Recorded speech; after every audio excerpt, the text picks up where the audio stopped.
Take one पर आपका खैर मकदम है। मैं हूं आपके साथ जमायत अली बानिया। आइए नजर डालते हैं आज की अहम सुर्खियों पर।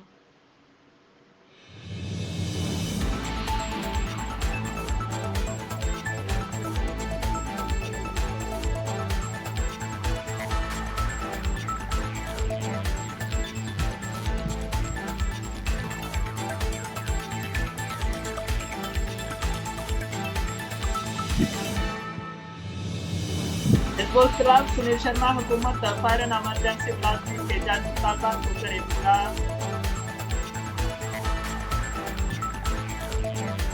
तारिगामी ने असेंबली में डेली टीचर का मसला उठाया और हुकूमत से इस मामले को संजीदगी से लेने की अपील।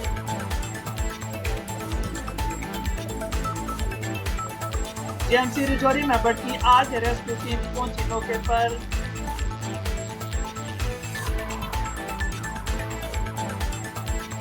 जम्मू में फायर एंड इमरजेंसी डिपार्टमेंट के मुलाजमीन का एहतजाज।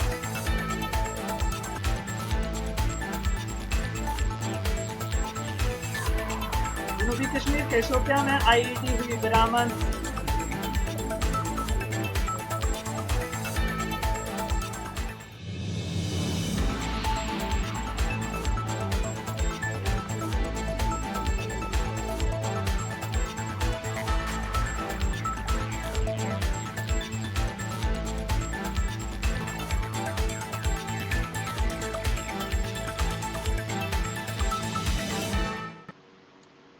कायद हिजबुल इख्तिलाफ सुनील शर्मा ने कहा कि हुकूमत फायर एंड इमरजेंसी उम्मीदवारों के मुतालबात को जल्द पूरा करे। उन्होंने आज एहतजाज करने वाले उम्मीदवारों पर लाठीचार्ज की सख्त अल्फाज में मजम्मत की है। जितने भी फायर एंड इमरजेंसी सर्विसेज के एस्पायरेंट्स हैं जो पिछले काफी समय से अपने हक की लड़ाई लड़ रहे हैं,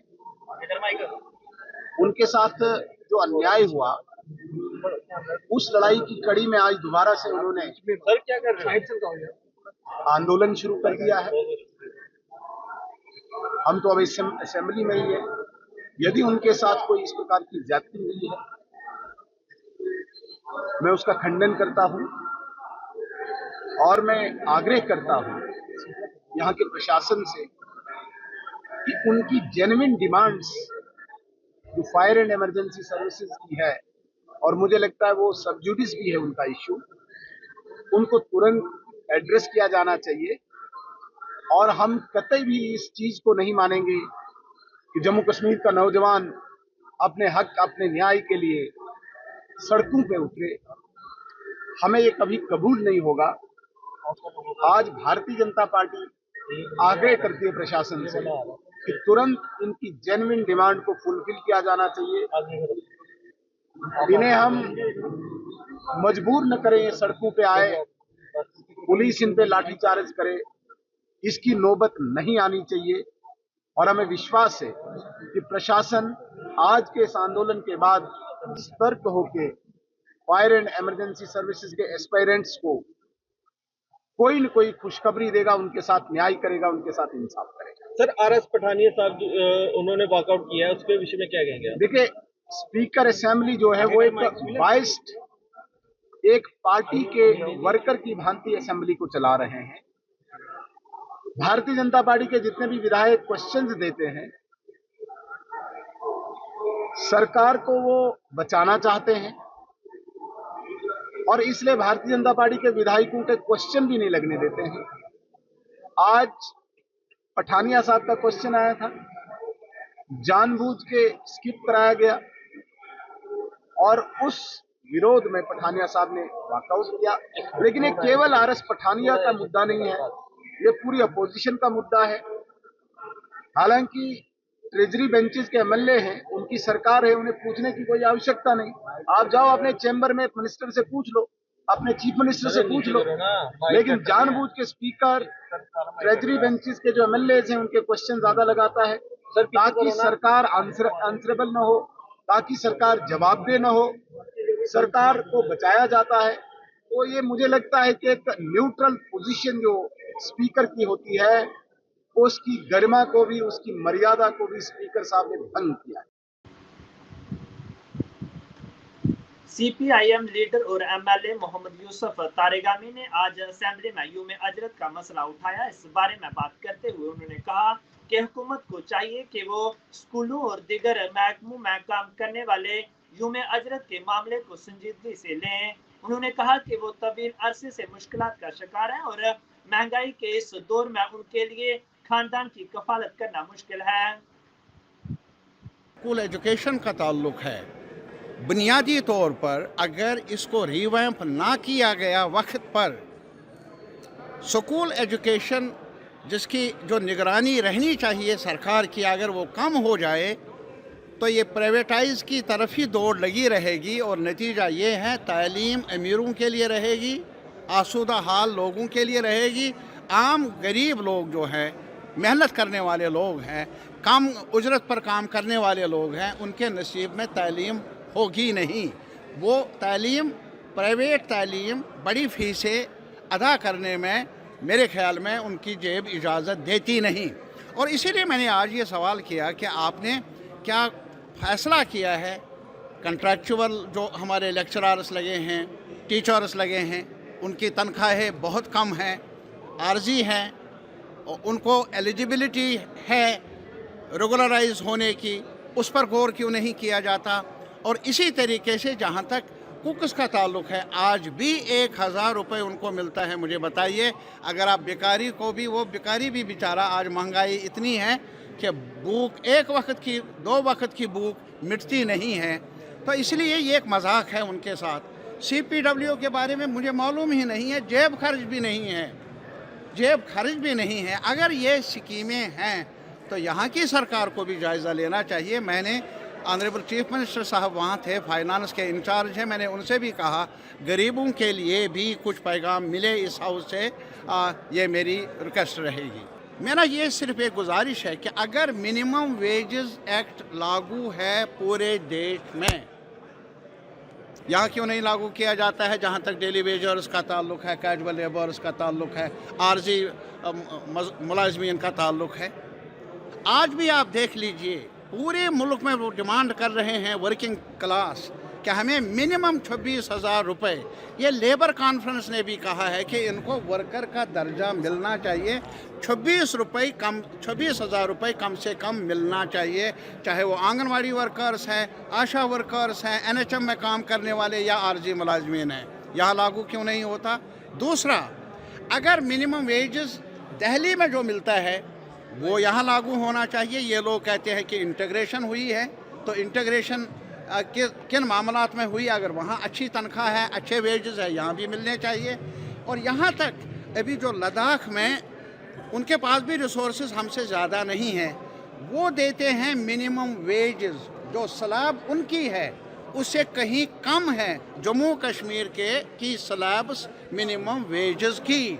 ये तो नाइंसाफ़ी है यार। कम से कम अगर आप मुल्क की सतह पर नहीं लाते हैं हमें मिनिमम वेजेस के सवाल पर, लद्दाख की सतह पर तो लाओ। हमारे कैजुअल लेबर, डेली वेजर्स, स्कीमों में काम करने वाले लोगों को ये कुछ इंसाफ कर लो। उनके लिए भी जो मेहनत करते हैं लेकिन मुआवजा उतना मिलता नहीं। MLA RS पठानिया ने मौजूदा हुकूमत पर इल्जाम लगाया है कि उसने मेंबरान असेंबली को असेंबली में बोलने का मौका नहीं दिया। उन्होंने स्पीकर पर हुकूमत की हिमायत का इल्जाम भी लगाया। पठानिया ने कहा कि हुकूमत के पास काम करने का कोई एजेंडा नहीं है और विशेषकर अपना निकम्मापन और अपनी बेबसी और बेकसी से बचना चाहती है। असेंबली रूल्स ऑफ प्रोसीजर के तहत बैलेटिंग सिस्टम है, उस बैलेटिंग सिस्टम के तहत सवाल लगाए जाते हैं। आपको याद होगा, मुझे विधिवत तरीके से सिर्फ एक ही बारी आज तक वो गवर्नर्स एड्रेस पे बोलने दी और चौथे मिनट ही घंटी बजा दी। ऐसे ऐसे लोग भी जो 30-30 मिनट की जिन्होंने तकरीर की है, 20 सवाल पेंडिंग एक MLA को अलाउड है, 10 स्टार्ट और 10 अनस्टार्ट। लेकिन आज 7 दिन का सत्र रह गया, मेरे सिर्फ एक सवाल लगा, 19 सवाल मेरे पेंडिंग हैं। मैं क्यों ना कहूं कि स्पीकर महोदय अपनी शपथ और अपनी कुर्सी के साथ जुड़ी हुई गरिमा को तार तार कर रहे हैं, उनका सेक्रेटरीट इसमें इन्वॉल्व है, सरकार को छुपाना चाहते हैं। यह सरकार जिसके पास है कुछ नहीं लोगों को देने के लिए, ये सिर्फ तमाशे और मुजस्मे पे काम करना चाहती है। यह सरकार जिसका सिर है ना को पैर है, ना जिसका एजेंडा है, ना को दिशा, ना जिसकी दशा है। और स्पीकर महोदय इस सरकार का कार्यकर्ता बन के अपनी चेयर पे बैठ के तमाशा कर रहे हैं। ठीक है, मेरा पहला सवाल था, मैं जब सवाल उठा गया, मैं अपनी जिसे कहते हैं सीट पे पहुंचने में कई बार जैम था, लेकिन मेरे से पहले दूसरा सवाल अभी टेकअप नहीं हुआ था जब मैंने उनको अनुरोध किया, लेकिन खम खा नहीं लेना नहीं लेना नहीं लेना नहीं लेना, तो मैंने इसके विरुद्ध अपना विरोध जताया है और लोगों ने चुन के भेजा, बात तो करेंगे। सर 1 से 2 मिनट लेट हुए, ज्यादा लेट हुए? 1 मिनट भी नहीं, जस्ट 5 सेकेंड होंगे। मेरा सवाल पुट किया, मैं दरवाजे पे था जब मैं अपना पुट किया, मेरे बाद तीसरा सवाल अभी चला नहीं था। दैट डजंट मैटर, यहाँ तो बोलो, मैं बीच में आ गया बोल रहा हूँ, मेरा अभी दूसरा सवाल शुरू नहीं हुआ, मेरे बाद उनको दूसरा सवाल पुट किया गया। अगर कोई एनसी का विधायक होता है उसको अलो करके एग्जैक्टली, बिल्कुल ठीक कह रहे हैं, उनके ऊपर मेहरबानी भी की। अरे भाई, एक सवाल, पहला ही सवाल तो लगाया आपने मेरा सत्र में, इतनी कौन सी तकलीफ होगी, इतनी कौन सी पीड़ा हो गई आपको? एनसी के लोगों को टाइम दिया जाता है, बीजेपी को हमेशा टाइम ही दिया जाता है। दैट्स व्हाट टाइम टेलिंग कि उनकी नजर ही उधर रहती है। मतलब ये तो एक्स अपोजिशन का काम हो, सप्लीमेंट्री भी वहां से होते हैं, टाइम भी उनको रहता है, 3 स्पीकर उनके बोलते हैं। जो निर्धारित समय है, वो निर्धारित समय भी भारतीय जनता पार्टी को नहीं दिया जाता, और उस निर्धारित समय की तार तार उल्लंघना क्या कांग्रेस के, पीडीपी के, इंडिपेंडेंस और क्या नेशनल कॉन्फ्रेंस, वो तो कहीं आने वाला था आज जो वहाँ पे देखें, मेरा ई ऑफिस में सवाल था, आपने अच्छा सवाल पूछा। बैकडोर अपॉइंटमेंट, बिना एडवर्टीजमेंट के अपॉइंटमेंट सरकार ने की है, आपके डोमेन में होगा। बैकडोर अपॉइंटमेंट्स के ऊपर सरकार बचना चाहती है। उसमें बिना एडवर्टीजमेंट के 38,500 रुपए के ऊपर इन्होंने 34 मुलाजम ई ऑफिस में इन्होंने इसमें लगाए हैं, आज उससे बचना चाहते थे। इसमें फिर क्या लगता है उनको पता एक लग गया? कारपोरेशन को एक फ्रॉड में, जिसे कहते हैं, कॉन्ट्रैक्ट अलॉट किया है। जकीगा ने भी अपना कन्नी इस पर झाड़ी है, बहुत बड़ा फ्रॉड है ये जो ई सर्विसेज, ई प्लेटफॉर्म जो जम्मू कश्मीर में लॉन्च किया गया है। करोड़ों रुपए का चूना लगा जा रहा है जम्मू कश्मीर को, पब्लिक एक्सचेकर की धांधली उड़ाई गई है। भारतीय जनता पार्टी के एमएलए श्यामलाल शर्मा ने कहा कि उन्होंने मफाद आमा के मसाइल से मुतालिक हुकूमत को कुछ तजावीज दी हैं। उन्होंने कहा कि लोगों को बिजली के हवाले से काफी परेशानियों का सामना है और उन्होंने हुकूमत से अपील की है कि वो अवाम के लिए एक बार फिर एमनेस्टी स्कीम लाएं और जमीन बराए इस्तेमाल के आर्डर पर भी नजरसानी करें। मैं इसको इस तरह से लूंगा कि आज जो ऑनरेबल चीफ मिनिस्टर के पास 14 बड़े डिपार्टमेंट्स और जिसमें 32 के करीब मेजर हेड्स की ग्रांट्स पे जो है वो डिस्कशन चल रही है, तो उसमें मेरी पार्टी ने मुझे मौका दिया और मैं जो लोगों से रिलेटेड इशू हैं, चाहे वो एलोकेशन ऑफ फंड्स हो, जहाँ और कुछ हो, तो मुझे लगता है 14 बड़े डिपार्टमेंट थे, जिनमें पहले जो है जीएडी आ गया जो मदर ऑफ ऑल डिपार्टमेंट्स है, फिर उसमें फाइनेंस एंड प्लानिंग आ गया, रेवेन्यू आ गया, हाउसिंग एंड अर्बन डेवलपमेंट आ गया, पावर जो आज आप लोग देख रहे हैं कि रोज लोगों के मीटर्स और काटे जा रहे हैं और बिल बड़े बड़े आ रहे हैं, टूरिज्म आ गया, हॉस्पिटैलिटी प्रोटोकॉल आ गया। तो ये सारे महकमों की आज ग्रांट है, तो मैंने 6-7 को चुना हुआ था, बाकी मेरे साथी जो हैं वो उस पर बोलेंगे।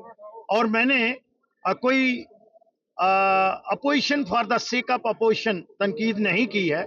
मैंने ऑनरेबल चीफ मिनिस्टर साहब को सुजेशन दी है कि हमें इसमें क्या करना चाहिए। वन टाइम एमनेस्टी मैंने पावर के लिए बोला है। लैंड जो आज सबके लिए एक कहीं ना कहीं लोगों को मुश्किल आ रही है, तो उसमें मैंने कहा है कि उस आर्डर को रिविजिट करने की जरूरत है। गैर मुमकिन खड की बात है, अगस्त में ऑर्डर निकलता है, अभी तक वो जमीनी सतह पे परकुलेट नहीं हुआ है और वो एक जमीन की किस्म है। तो ये सारी बातें जो हैं वो मैंने कही हैं और मेन फोकस मैंने ये रखा कि बिजली में, पावर में वन टाइम एमनेस्टी दे दो और जितने भी डोमेस्टिक जो घर के बिल लोगों के आए हुए हैं वो एक बार बेवफ कर दो और आगे महीने महीने जो है बड़े ट्रांसपेरेंट मैनर और अकाउंटेबिलिटी के साथ आप उसको कलेक्ट करें। ज्ञानी और महाज्ञानी का भी आपने जिक्र किया है, तो कहीं ना कहीं उनको अकाउंटेबल बनाने की बात कही गई है, तो उसके आप क्या कहना है? नहीं, वो मैंने कहा है कि ज्ञानी लोग हैं, पढ़े लिखे लोग हैं और एलीट क्लास लोग हैं, तो ज्ञानी तो हैं, अधिक ज्ञानी भी हैं और महाज्ञानी भी हैं, तो वो मैंने संज्ञा उनको, जो उनका टाइटल है, मुझे लगता है वो उचित है। रजौरी के मेडिकल कॉलेज में आग लगने से कहरम मच गया। फायर एंड फाइटर्स ने मौके पर पहुंचकर इमदादी काम शुरू कर दिया। फिलहाल किसी जानी नुकसान की कोई खबर नहीं है। आग लगने की वजूहात की तहकीकात की जा रही है।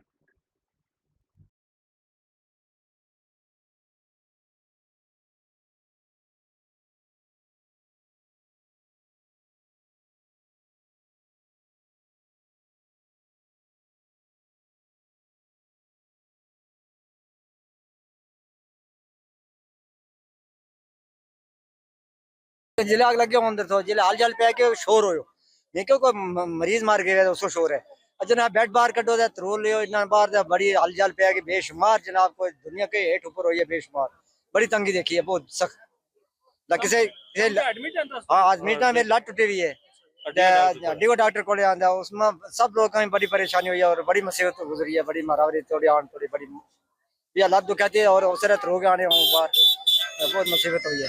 अब हाल चाल पे के बिल्डिंग में आग लग गई है और अपना अपना बचाओ तो बहुत मुश्किल करना बार मरीज ने कट के लाया। सारा कौन मरीज थी? ये बुजुर्ग क्या लगा सारा? ये सर्जी है। फायर एंड इमरजेंसी डिपार्टमेंट के मुलाजमीन ने आज जम्मू में जबरदस्त एहतजाज किया। उन्होंने कहा कि हुकूमत की जानब से अवाम को खाली यकीन दहानियां कराई जा रही हैं और हुकूमत उनके मुतालबात को पूरा करने में संजीदगी का मुजाहिरा नहीं कर रही। पुलिस ने मुजाहिरीन को मुंतशर करने के लिए हल्का लाठीचार्ज भी किया।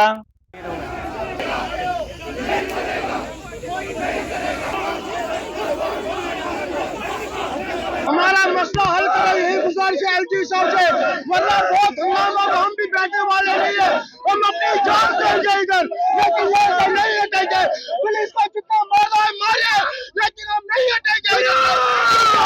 मगर अगर कोई भी कानून कोई भी कॉर्नर करप्शन से बचा था वो उन्होंने 2020 में कंप्लीट किया जिसमें से एक ही डिस्ट्रिक्ट के 250 कैंडिडेट सिलेक्ट किए जाते हैं एक ही परिवार से 9 बंदे सिलेक्ट किए जाते हैं एक ही करके 5 बार फंसे हुए हैं। सबसे बड़ी चीज एक कमेटी को तश्कील किया जाता है एलजी साहब द्वारा और उस कमेटी को 1 महीना दिया गया था बस बदकिस्मती से कहना पड़ता है 1.5 साल के बाद उन्होंने अपना रिपोर्ट सबमिट किया और वो रिपोर्ट एसीबी को दी गई और एसीबी ने 1 जनवरी 2025 में 109 कैंडिडेट्स के ऊपर एफआईआर लगाया। एलजी सरकार ने मेरे साथ वादा किया है कि आपके साथ जस्टिस होगा लेकिन अनफॉर्चुनेटली हमारे साथ नाइंसाफी हो रही है। हमें बताया गया कि आपका केस अभी एसीबी में चल रहा है। अगर एसीबी ने 109 एस्पिरेंटों के ऊपर एफआईआर लगाया है तो आप मुझे बताइए उनको अभी तक टर्मिनेट फ्रॉम सर्विस से क्यों नहीं किया गया। मुझे बताइए एलजी साहब आपने मेरे साथ राजबंद वादा किया। मैं बीजेपी सरकार को कहना चाहता हूँ जब बीजेपी ने यहाँ पे 370 आर्टिकल रिवोक किया उन्हें जम्मू कश्मीर के साथ वादा किया कि आपके साथ जस्टिस होगा लेकिन अनफॉर्चुनेटली हमारे साथ नाइंसाफी हुई है। चाहे नरेंद्र मोदी और अमित शाह साहब का नया कश्मीर है युवा सड़कों पे पूरे जम्मू कश्मीर के अंदर बेरोजगारी है। पूरे इंडिया में अगर देखा जाए सबसे ज्यादा बेरोजगारी जम्मू कश्मीर के अंदर। कपवाड़ा के डिप्टी कमिश्नर आयुषी सुदन ने हिमल वानव लोला में बागे शाहजार इको पार्क का इफ्तिताह किया। ये पार्क जम्मू कश्मीर के महकमा जंगलात के कामराज फॉरेस्ट डिवीजन कपवाड़ा ने इलाके में सबल सियाहत और माहौलियाती पायदार को फरोग देने के लिए कायम किया है। इस मौके पर मौजूद लोगों ने इको पार्क में बागे शाहजार में 45 चिनार के पौधे लगाए। डीसी आयुषी सुदन ने कहा कि आने वाले वक्त में इन पौधों की वजह से न सिर्फ फितरत की हिफाजत होगी बल्कि लोलाब एक बेहतरीन सियाती मकाम के तौर पर भी उभरेगा। टाइम जो एक चिनार पार्क का एक जो नींव रखी है फाउंडेशन रखी है 45 चिनार ट्रीज आज यहाँ पर प्लांट हुए हैं और हर एक ट्री को एक अपनी माँ के लिए डेडिकेट किया गया है जो कि अगेन एक बहुत ही अच्छा एक मोटिव है और इसमें आई congratulate him and his entire team for that. यही दरख्वास्त होगी सभी लोगों से जो कि आसपास रहते हैं कि हम जो अपने लगाए हुए पेड़ हैं उनका ख्याल रखें और आई एम श्योर आने वाले दिनों में आने वाले सालों में ये एक बहुत ही खूबसूरत पार्क बनकर आएगा और एक मेजर टूरिस्ट अट्रैक्शन भी बनेगा। फर्स्ट टाइम हमारे नॉर्थ लोला में हमने देखा है कि ऐसा इनिशिएटिव लिया गया है क्योंकि यहाँ पे ऐसा कोई काम आज तक हमने नहीं देखा है कि जिसकी वजह से हमारे नार्थ लोलाब की भी शान में थोड़ी सी बढ़ोतरी हो जाए। लेकिन आज फर्स्ट टाइम है, हम आपका तहे दिल से शुक्रिया अदा करते हैं। सिक्योरिटी फोर्स ने आज दोपहर शोपियां के हफ्दीपुरा इलाके में एक आईडी बरामद किया। धमाका खेज मवाद को बहफाजत नकारा बनाने के लिए बम डिस्पोजल स्क्वाड को तलब कर लिया गया। इलाके में हिफाजत को यकीनी बनाने के लिए अफसरान वाकई की तहकीकात कर रहे हैं।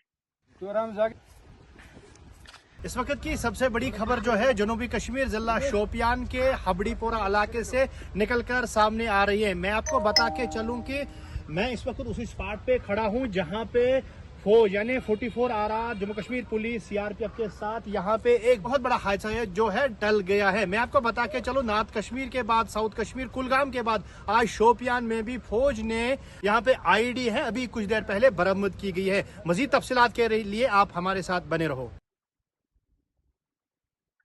अरसपुरा में फ्लड कंट्रोल डिपार्टमेंट के जुमे अजरत वाले मजदूरों ने मुलाजमतों को मुस्तकिल करने और ज़ेर इल्तवा तनख्वाहों को बागुजार करने का मुतालबा करते हुए मुजाहरा किया। उन्होंने हुकूमती कमेटी की तश्कील को महज रस्मी करार देकर मुस्तरद कर दिया। 20 तारीख को 72 घंटे की हड़ताल की हमायत करते हुए उन्होंने मुतालबात तस्लीम न होने की सूरत में शदीद एहतजाज का इंतबाह दिया है। टाइम बन गया कमेटी पर कमेटी बनाई जा रही है, सानू कोई बेनीफिट नहीं लगा कमेटी का कि 6 महीने बाद इनकी रिपोर्ट आ गई उसके बाद फिर इन्हें बाइट रखना है कि नहीं रखना, इन्हें बाइट सानू रखे दा नहीं है। उसके बाद असीं चाहते हैं कि जियां यूटी दिल्ली तो ले आ इयां सानू मिलना चाहिए, मिनी वेज एक्ट मिलना चाहिए।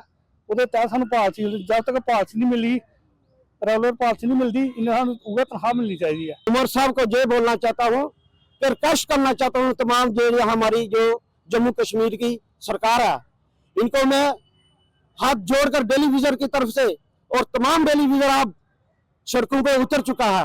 हमारे घर के जो 9,000 रुपया दे रहे हैं, हमारे घर का बच्चों का कोई भी सिलसिला नहीं चल रहा, हम दर दर गरीबी में धक्के खा रहे हैं।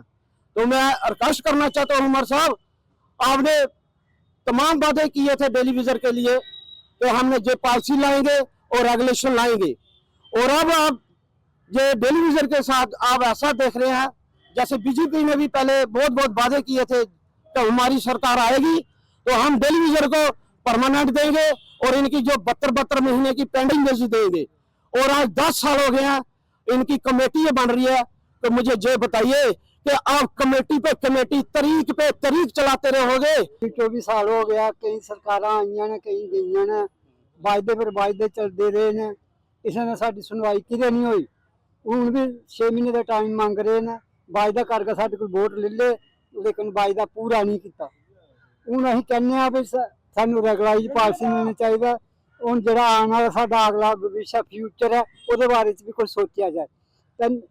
साडी तनख्वाह जी कई बार 25 तरीक आ जाती है, कई बार 28 तरीक आ जाती है, कहते सरकार कहती साडे कोल फंड ही है नहीं, साडे कोल पैसे है नहीं। अगर सरकार कोल पैसे नहीं तो पैसे है किहदे कोल ने। श्रीनगर मुजफ्फराबाद रोड गुज़श्ता चंद दिनों से जारी मूसलाधार बारिश की वजह से उड़ी में एनएस पुल के करीब मसलसल लैंडस्लाइडिंग की वजह से बंद है। गैर मुस्तकम सूरत हाल के बाद मुसाफिरों को शदीद परेशानी का सामना है और वो मुसलसल खौफ के साए में जिंदगी गुजार रहे हैं। मकामी लोगों ने मुतल्लिका हकाम से मलबा हटाने और मुसाफिरों की हिफाजत को यकीनी बनाने के लिए फौरी कार्रवाई करने का मुतालबा किया है। हकाम ने अभी तक इस मसले को हल करने के लिए कोई ठोस मनसूबाबंदी नहीं की है।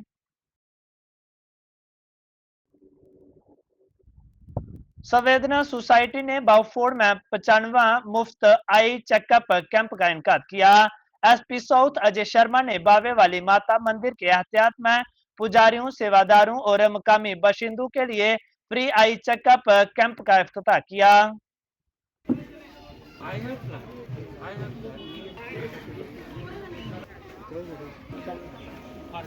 इनका 95th फ्री आई केयर चेकअप है in collaboration with the KD hospital.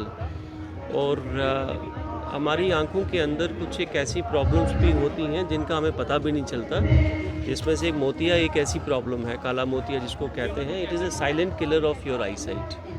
And इसके साथ जो उन्होंने ये प्लेस जो चूज़ की है, माता रानी का चरणों के अंदर इन्होंने ये कैंप लगाया है।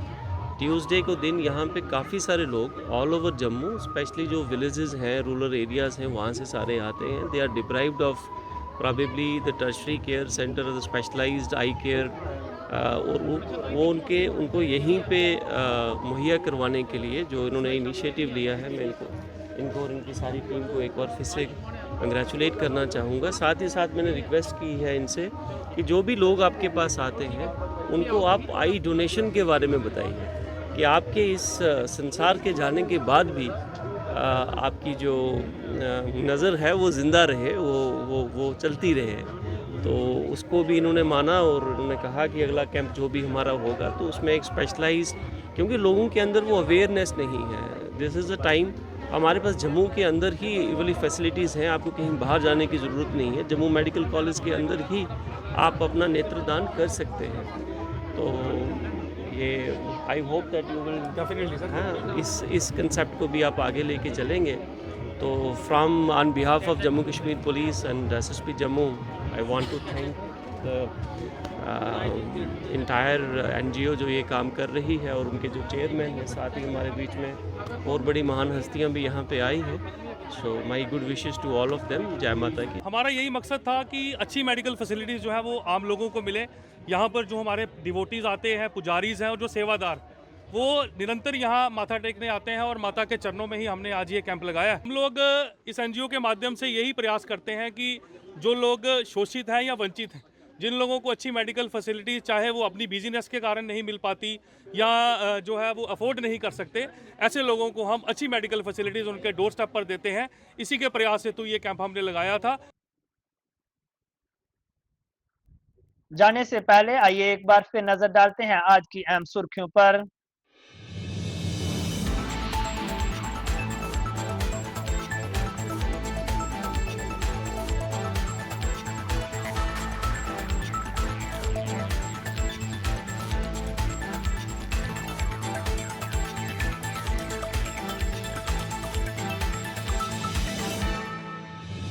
कायद हिज़्ब इख्तिलाफ सुनील शर्मा ने कहा, हुकूमत फायर एंड एमरजेंसी मुलाजमन के जायज मुतालबात को जल्द करे पूरा।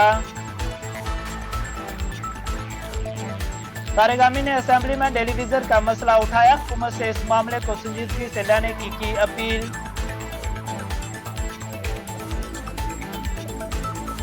जीएमसी रजौरी में भड़की आग, रेस्क्यू टीम पहुंची मौके पर।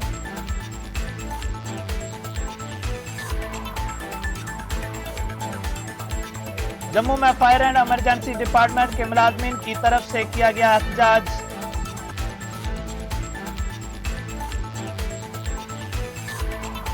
जनूबी कश्मीर के शोपियां में आईईडी हुई बरामद।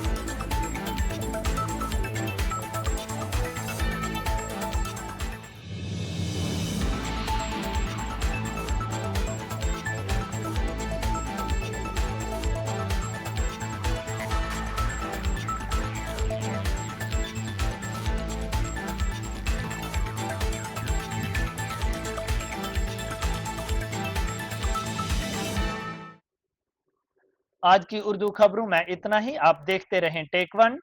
खुदा हाफिज।